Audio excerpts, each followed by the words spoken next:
Hi, today's video is all about saying goodbye to the Sony ZV-E1. I've owned the camera for about 2 years. I'm really quite a big fan of it. It's like a smaller, lighter baby FX3. It's got really good video modes. It can take photos. It's only a 12 megapixel camera, so it's not amazing for photos, but as long as you don't want to crop, you can take really nice pictures on it. So a lot of the thumbnails I've taken are actually on the ZV-E1, and it does take lovely pictures. Very good for low light as well.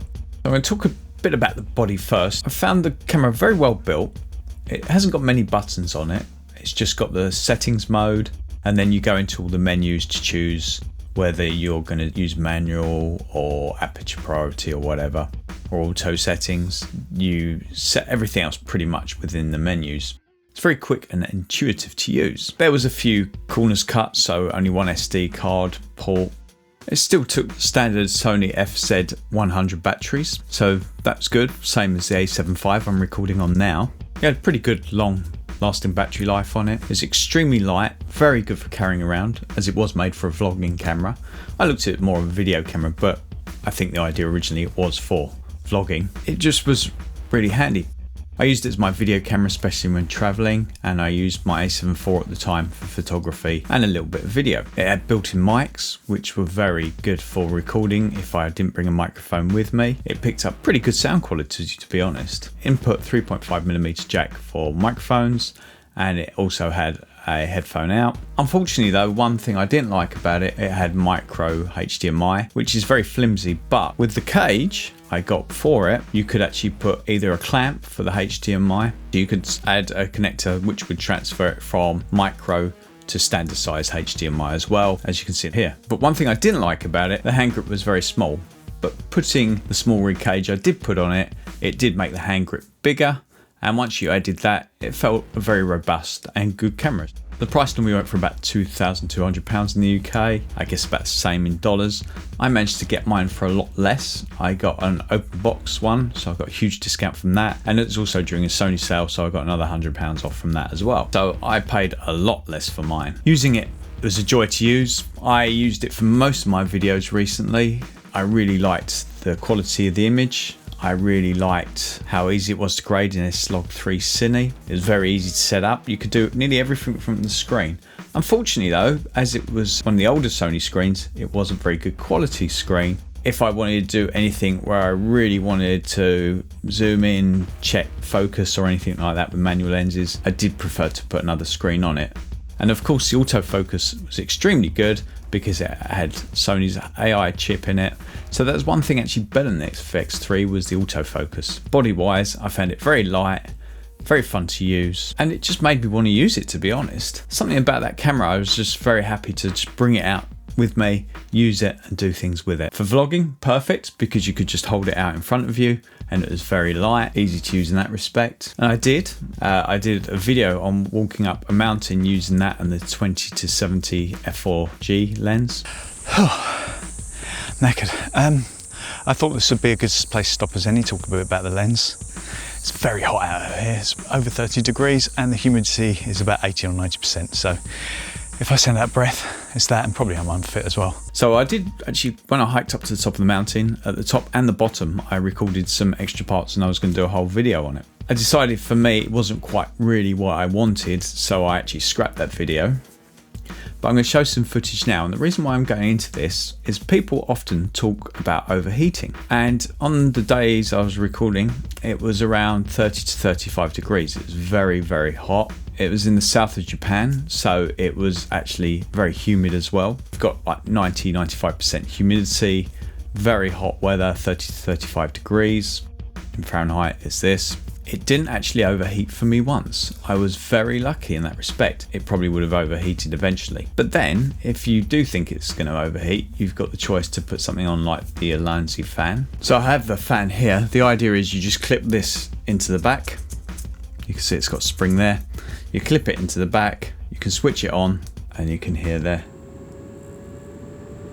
It's not too loud, and you can put that on and it cools down the camera. I didn't need it, but It's a handy little tool to have if you think you are going to be walking around and you're actually going to have your camera overheat at some point. Of course, if you're doing professional work, I would recommend getting something like the FX3, the FX2 or the FX30 if you want to stick with Sony. Then of course Canon and other companies have their video cameras as well with built-in fans. For a fun walk around camera that you can use in many situations, the ZV-E1 was fantastic for the money. When you think it has the same sensor as the FX3. The low light capabilities are amazing. I even did a quick video using it for astro out in the countryside in Japan, using an anamorphic lens. So that's a bit different, but it's possible to do all those things. So if it's so good, why did I get rid of it? At the end of the day, I bought the Sony A7V I'm talking on now. So I'm not a kind of person who's going to have lots of cameras. I do this as a hobby. I pay for everything myself. I need to pay for this. I sold my A7 IV and I sold the ZV-E1, which paid for the A7V. A7V can do most of what the ZV-E1 can do. Though the ZV-E1, the readout speed is slightly faster at 8 milliseconds, where this is about 12 milliseconds. So it has got a slightly faster readout, which is really cool. It can only do 4K, where this is downsampled 7K, so there is a slight difference there. But the 4K I found was very lovely on it. Wasn't super sharp, but it wasn't super soft either. It is that Sony look. If it did get a little bit sharp, put a vintage lens or an anamorphic lens on it, something like that, it's really good. You've now got cameras like Nikon ZR that have come out since. I haven't used the ZR myself, so I'm not going to compare it too much, though that screen does look very compelling. And also the RAW recording inside using Red RAW is very compelling as well.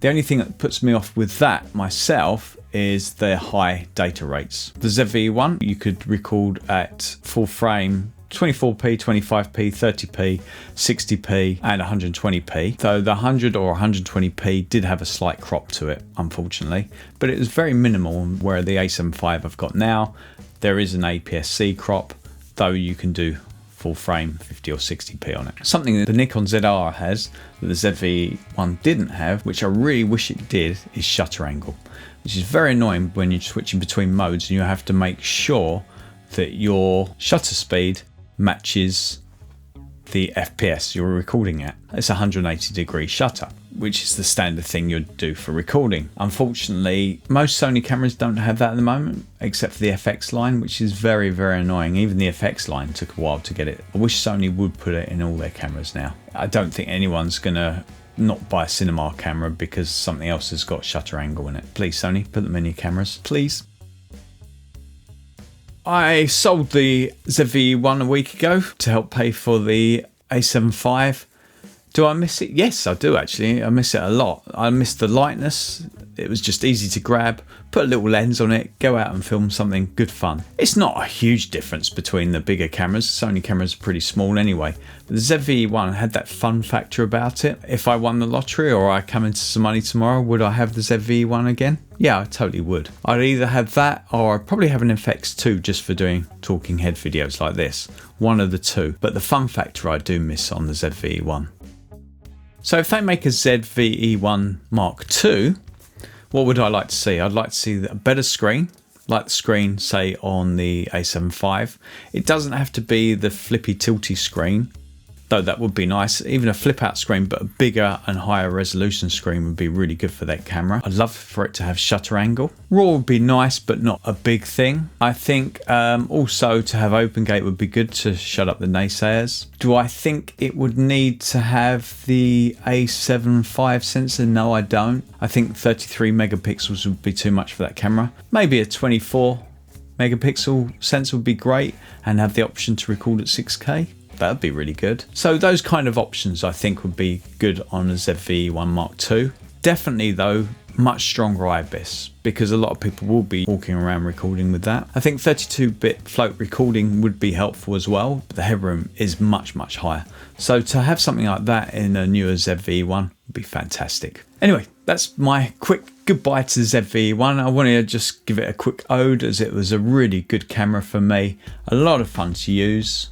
Though I am excited to use the Sony A7V. We'll be releasing a lot more content on that. So goodbye to the ZV-E1. I will miss it. If you're thinking about picking up a ZV-E1 yourself and you've got any questions, or you've owned a ZV-E1 and you want to put your thoughts on it, please put them in the comments below. And that's my goodbye to the ZV-E1. Thanks very much for watching the video, and I hope to see you again in my next one. Thank you. Bye bye.